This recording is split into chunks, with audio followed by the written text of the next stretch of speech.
Hello बच्चों, let's see the question. कह रहा है कि which of the following has a square planar structure. तो कह रहा है कि इनमें से किसकी स्ट्रक्चर स्क्वायर प्लेनर था। ये चेक करते हैं बेटा एक एक करके सबकी स्ट्रक्चर को। तो देखिए, सबसे पहले हम हाइब्रिडाइजेशन निकालेंगे, उससे बेटा स्ट्रक्चर का पता कर रहे होंगे। सबसे पहले बात करते हैं ऑप्शन नंबर 1 की, दैट इज NH4 पॉजिटिव। तो नाइट्रोजन बेटा ग्रुप 15 का एलिमेंट होता है, इसके पास होता है 5 वैलेंस इलेक्ट्रॉन। यहाँ पे सेंट्रल एटम होगा नाइट्रोजन। तो 4 वैलेंस इलेक्ट्रॉन का यूज करके क्या बना रहा होगा बेटा, ये 4 सिग्मा बॉन्ड बना लेगा। ठीक है, 4 हाइड्रोजन के साथ। एक पॉजिटिव चार्ज का मतलब है कि एक इलेक्ट्रॉन कम होगा। एक पॉजिटिव चार्ज का मतलब क्या होगा बेटा, एक इलेक्ट्रॉन मेरा यहाँ पर कम होगा। तो यहाँ पे क्या आ जाएगा बेटा, मेरा पॉजिटिव लिखा हुआ है। तो अब देखिए बेटा, हाइब्रिडाइजेशन नंबर होता है number of sigma bond plus lone pair. तो यहाँ पे लोन पेयर तो कोई है नहीं, सिग्मा बॉन्ड बना रहा है बेटा 4। ठीक है, तो हाइब्रिडेशन नंबर 4 आ गया। 4 हाइब्रिडेशन नंबर का मतलब बेटा हाइब्रिडेशन sp3। sp3 हाइब्रिडेशन, इसका मतलब ज्योमेट्री है बेटा टेट्राहेड्रल।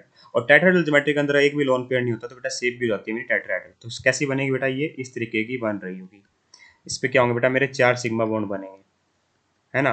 तो इसका मतलब ऑप्शन नंबर 1 बेटा मेरा बिल्कुल गलत है, क्योंकि टेट्राहेड्रल बन रहा है ना कि स्क्वायर प्लेनर। बात करते हैं बेटा ऑप्शन नंबर 2 की। यहाँ पे सेंट्रल एटम होगा बेटा बोरोन।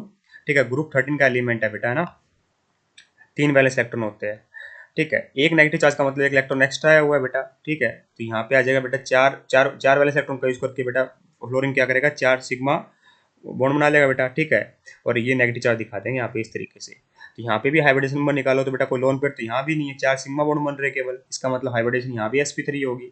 इसका मतलब ज्योमेट्री यहाँ भी टेट्राहेड्रल होगी बेटा, और कोई लोन पेयर है तो बेटा शेप भी यही रहेगी, टेट्राहेड्रल। तो टेट्राहेड्रल तो हमारा आंसर नहीं है, क्योंकि हमें तो स्क्वायर प्लेनर देखना है बेटा, और ऐसा ही बनेगा जैसे दिखा रखा है मैंने ना। बात करते हैं ऑप्शन नंबर 3 की। तो जिनोन बेटा ग्रुप 18 का एलिमेंट है, इसके पास होते हैं 8 वैलेंस इलेक्ट्रॉन इस तरीके से ना। तो 4 का यूज करके बेटा क्या करेगा, 4 सिग्मा बॉन्ड का फॉर्मेशन कर रहा होगा इस तरीके से, है ना। तो यहाँ क्या बच जाएंगे बेटा, मेरे 2 लोन पेयर बच जाएंगे। तो हाइब्रिडाइजेशन नंबर क्या होता है बेटा, number of sigma bond plus lone pair. तो 4 सिग्मा बॉन्ड दिखाई दे रहे हैं, 2 लोन पेयर दिखाई दे रहे हैं, तो ये क्या आया बेटा, 6 आया। इसका मतलब हाइब्रिडाइजेशन क्या आएगी बेटा, मेरी sp3d2 आएगी। sp3d2 हाइब्रिडाइजेशन आएगी। सही बात है बेटा, है ना। sp3d2 हाइब्रिडेशन आएगी, इसका मतलब बेटा ज्योमेट्री कैसी होगी मेरी, ऑक्टाहेड्रल होगी। और ऑक्टाहेड्रल ज्योमेट्री के अंदर अगर 2 लोन पेयर आए तो बेटा शेप होती है मेरी स्क्वायर प्लेनर, और यही हमसे पूछा गया था। ठीक है, तो आंसर तो पता चल गया बेटा, ऑप्शन नंबर 3 होगा। और कैसे बनेगी देखिए ध्यान से।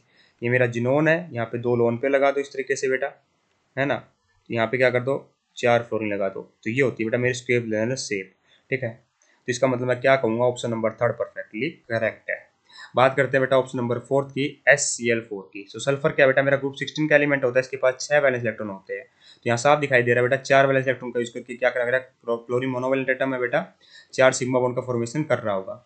हाइब्रिडाइजेशन नंबर निकालो तो बेटा नंबर ऑफ सिग्मा बॉन्ड कितना है, 4, और एक लोन पेयर है बेटा, तो 5 आ गया बेटा। तो इसका मतलब हाइब्रिडेशन क्या होगी, sp3d होगी। इसका मतलब मेरी ज्योमेट्री होगी बेटा ट्रायंगुलर बायोपिरामिडल होगी। और ट्रायंगुलर बायोपिरामिडल ज्योमेट्री के अंदर अगर एक लोन पेयर आ जाए तो बेटा शेप होती है मेरी सीसा। कैसी शेप होती है बेटा, मेरी सीसो शेप होती है। तो ये कुछ इस तरीके की बनेगी सीसो शेप। तो ये हमारा आंसर तो है नहीं बेटा, है ना, क्योंकि हमें तो स्क्वायर प्लेनर देखना था। तो तुम्हारा आंसर तो आ ही चुका ऑप्शन नंबर 3। ठीक है, बता देता हूँ सीसा कैसी बन रही होगी। ये कुछ इस तरीके की बन रहेगी बेटा। तो option number 3 is perfectly correct here, क्योंकि SCl4 भी बेटा मेरा स्क्वायर प्लेनर नहीं है। तो ऑप्शन नंबर 3 परफेक्टली करेक्ट है। XCF4 बेटा मेरा क्या है, स्क्वायर प्लेनर शेप है। I hope you understand the answer. Option number 3 is absolutely correct here. Thank you so much.